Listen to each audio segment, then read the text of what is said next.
आज Indian startups की हालत बहुत ख़राब है। इसमें बड़े बड़े और वेल फंडेड स्टार्टअप्स भी शामिल हैं। पेटीएम, नायका, जोमेटो, पॉलिसी बाजार, इनके आईपीओ परफॉर्मेंस से तो आपको आइडिया आ ही चुकी होगी। लेकिन जिस हिसाब से स्टार्टअप्स में फिलहाल ले ऑफ चल रहे हैं, उससे ये तो क्लियर हो जाता है कि इंडियन स्टार्टअप्स की जो हालत है वो फिलहाल बहुत ख़राब है, वो एक क्राइसिस में फंस चुके हैं। तो इंडियन स्टार्टअप्स की आज जो हालत है और कई सारे जो स्टार्टअप्स में ले ऑफ हो रहे हैं, उसके लिए काफ़ी हद तक ये दो शख्स रिस्पॉन्सिबल हैं। तो आज के इस वीडियो में मैं बात करने वाला हूँ कि कैसे इन्होंने इंडियन बिजनेसेस के जो फंडामेंटल्स हैं उन्हें चेंज किया, कैसे इनकी वजह से स्टार्टअप में बबल क्रिएट हुआ और कैसे इनकी वजह से आज हजारों लोगों को अपनी जॉब गंवानी पड़ रही है। नमस्कार, मैं प्रसाद का आज के इस वीडियो में स्वागत करता हूँ। देखिए, मॉडर्न इंडियन बिजनेस हिस्ट्री को आप दो पार्ट में डिवाइड कर सकते हैं। प्री 2009 यानी 2009 के पहले का और पोस्ट 2009 यानी 2009 के बाद का।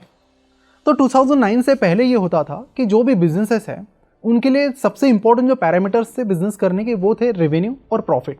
साथ ही इंडियन बिजनेसेस के जो फाउंडर्स हैं वो तभी रीच बन पाते थे जब उनकी कंपनीज बहुत अच्छा प्रॉफिट कमाती थी। लेकिन 2009 के बाद ये सारी चीज़ें बदल गई। 2009 के बाद जो मेन बिजनेस मेट्रिक्स है, रेवेन्यू और प्रॉफिट, वो रिप्लेस हुए अलग अलग टर्म से, जैसे कि GMV that is gross merchandise value, transaction value, DAU that is daily active users, MAU that is monthly active users etcetera. और इंटरेस्टिंग बात यह कि 2009 के बाद इंडियन कंपनीज के फाउंडर्स कंपनी को बिना प्रॉफिटेबल बनाए भी काफ़ी रिच बन सकते थे।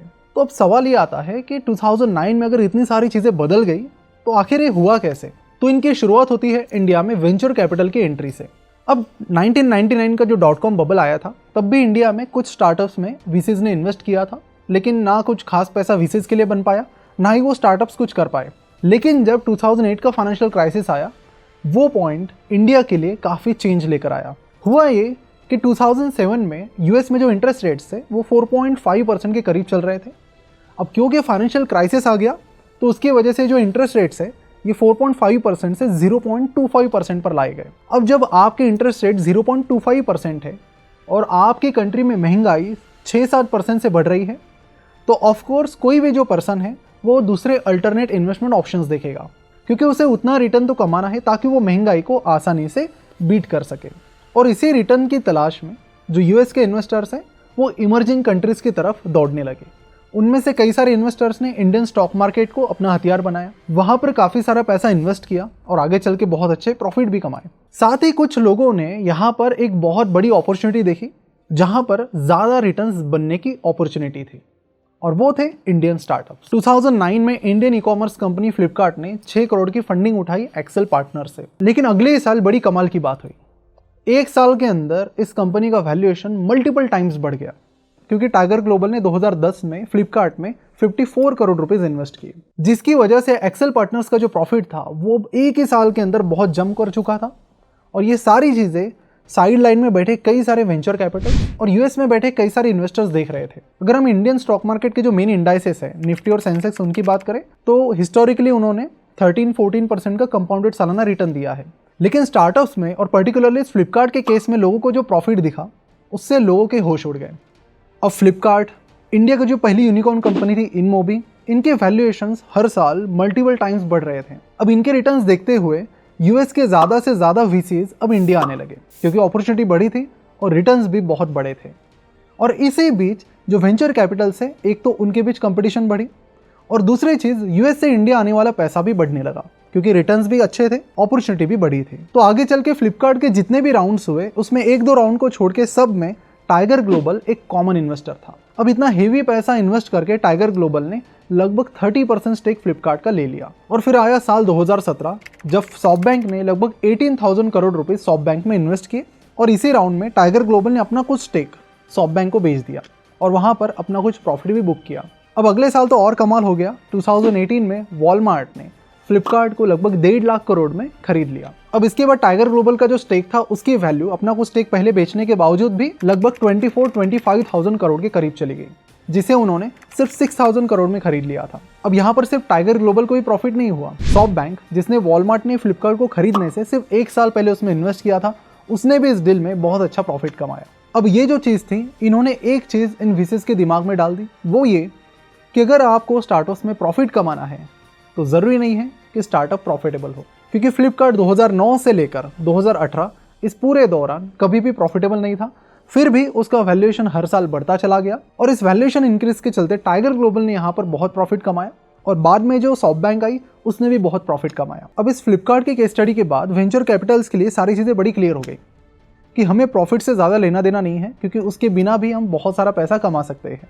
करना बस हमें ये है कि हमें उसमें इन्वेस्ट करना है और फिर ये मेक श्योर करना है कि उस स्टार्टअप को और बेटर वैल्यूएशन पर कोई तो भी फंड करे या फिर और बेटर वैल्यूएशन पर उस कंपनी को कोई ना कोई खरीद ले। वीडियो में आगे बढ़ने से पहले आपको बता दूं कि आज का दिन हमारे लिए काफ़ी खास है, क्योंकि पिछले काफ़ी दिनों से हम हमारे लर्निंग ऐप पर काम कर रहे थे, जहां पर कोई भी बेसिक से स्टॉक मार्केट आसानी से सीख सकता है। इस ऐप में हमने काफ़ी सारा कंटेंट फ्री में रखा है, काफ़ी कुछ प्रीमियम कंटेंट भी है और हर हफ्ते यहाँ पर काफ़ी कुछ कंटेंट हम ऐड करने वाले हैं। तो स्टॉक मार्केट सीखने के लिए इस ऐप को ज़रूर इंस्टॉल कीजिए। कुछ और इंटरेस्टिंग फीचर्स हम लाने वाले हैं आने वाले कुछ अपडेट्स में, तो उन अपडेट्स का भी आप जरूर इंतजार कीजिए। और इस ऐप को आप नीचे डिस्क्रिप्शन और कमेंट बॉक्स में दी गई लिंक पर क्लिक करके इंस्टॉल कर सकते हैं और यहाँ पर वैल्यू एडिंग कंटेंट आपको गारंटीड मिलेगा। और आपके जो दोस्त परिवार में लोग हैं जिन्हें स्टॉक मार्केट सीखना है, तो उन्हें भी इस ऐप के बारे में जरूर बताइए। अब ये जो दो लोग मैंने आपको दिखाए उसमें से एक है सॉफ्टबैंक के मसायोशी सोन और दूसरे है टाइगर ग्लोबल के चेज कोलमन। अब ये जो टाइगर ग्लोबल है वो यूएस का एक बहुत बड़ा हेज फंड है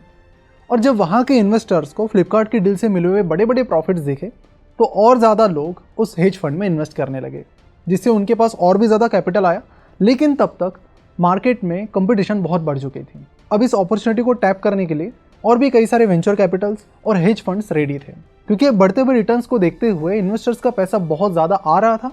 इसलिए यहाँ पर बबल क्रिएट होने लगा कि हमें लेना देना नहीं है कि स्टार्टअप प्रॉफिटेबल है नहीं है, हमें बस उसमें इन्वेस्ट करना है और बेटर एग्जिट लेने हैं।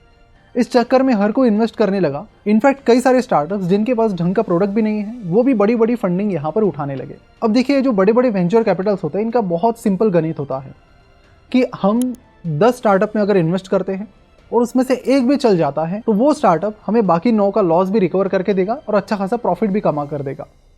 जैसे कि सॉफ्टबैंक के जो मसायोशी सोन है, उन्होंने 1995-96 के दौरान एक कंपनी में इन्वेस्ट किया था जिसका नाम था अलीबाबा। साथ में उसी दौरान उन्होंने और कंपनीज में भी इन्वेस्ट किया था, लेकिन अलीबाबा की उनकी जो इन्वेस्टमेंट है वो चमक गई। उन्होंने सिर्फ 600 करोड़ रुपीज़ अलीबाबा में इन्वेस्ट किए थे 95-96 के दौरान। अब ये जो 600 करोड़ का जो स्टेक है ये बाद में बन गया 10 लाख करोड़ का। 600 करोड़ कहा, 10 लाख करोड़ कहा।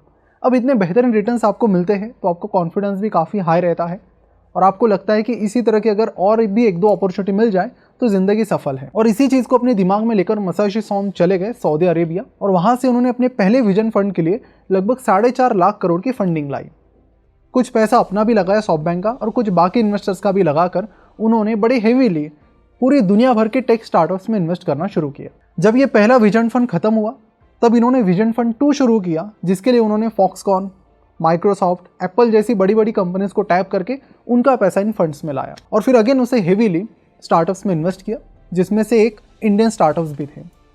तो ये जो हेवी फंडिंग टाइगर ग्लोबल और सॉफ्टबैंक ने की है ये इतनी हेवी थी कि आज इंडिया में 107 यूनिकॉर्न्स हैं। यूनिकॉर्न्स माने वो स्टार्टअप्स जिनका वैल्यूएशन $1 बिलियन यानी 8,000 करोड़ से ऊपर है। ध्यान देना, मैंने वैल्यूएशन की बात की है, रेवेन्यू प्रॉफिट इसकी कहीं भी बात नहीं है, सिर्फ वैल्यूएशन की बात हो रही है। तो ये जो 107 यूनिकॉर्न्स इंडिया में है उसमें से आधों से ज़्यादा ने सॉफ्टबैंक और टाइगर ग्लोबल से फंडिंग ली है, जिससे ये पता चलता है कि इन दोनों का स्केल कितना बड़ा है। अब इतनी बड़ी बड़ी फंडिंग की वजह से बबल तो क्रिएट हो ही गया, स्टार्टअप्स के वैल्यूएशन कुछ भी चले गए। जैसे पेटीएम का वैल्यूएशन इन लोगों ने जो किया था वो था 1.5 लाख करोड़ का, आज पेटीएम का वैल्यूएशन 41,000 करोड़ का है। और सेम चीज़ बाकी स्टार्टअप्स के बारे में भी लागू होती है, फिर चाहे उसमें ओयो हो, ओला है, अनअकैडमी है, बायजूस है और कई सारे स्टार्टअप्स हैं। अब इस बबल की वजह से प्रॉब्लम ये हुआ कि इंडियन बिजनेसेस के जो फंडामेंटल्स है वो चेंज होने शुरू हो गए, क्योंकि अब स्टार्टअप फाउंडर्स को भी पता था कि अगर हमें फंडिंग उठानी है, बिजनेस बढ़ाने के लिए पैसा चाहिए, तो वो वेंचर कैपिटल से बड़ी आसानी से मिल जाता है।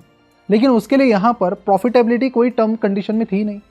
आपको बस प्रोडक्ट लाना है, आपको उसका ग्रॉस मर्चेंडाइज वैल्यू यानी कि कितने रुपए का सामान आपने बेचा, फिर चाहे उस पर आपको जो कमीशन है वो कितना ही कम क्यों ना हो, कितने नंबर ऑफ ट्रांजैक्शंस आपकी वेबसाइट पर हुए, कितने लोगों ने आपकी वेबसाइट विजिट की, कितने लोगों ने साइन अप किया, इसके बेसिस पर स्टार्टअप के वैल्यूएशन होने लगे। और हाँ, ज़्यादा से ज़्यादा कोई चीज़ देखी जाती थी तो वो थी रेवेन्यू। तो कई सारे लोग इस रेस में लग गए कि अब कैश बन तो बन, प्रॉफिट नहीं हुआ चलेगा, हमें ये सारे जो पैरामीटर्स हैं ये प्रूव करके दिखाने हैं, क्योंकि ये अगर बढ़ेंगे तो और नेक्स्ट राउंड में फंडिंग मिलेगी, उस पैसों की मदद से फिर और ऐड चलाएंगे और मार्केटिंग करेंगे और ये नंबर्स को बढ़ाएंगे, फिर प्रॉफिट आए ना आए वो तो सवाल ही नहीं है। अब इस बबल के दौरान उन लोगों को जल्दी फंडिंग मिलने लगी जो या तो IIT से थे या फिर IIM से।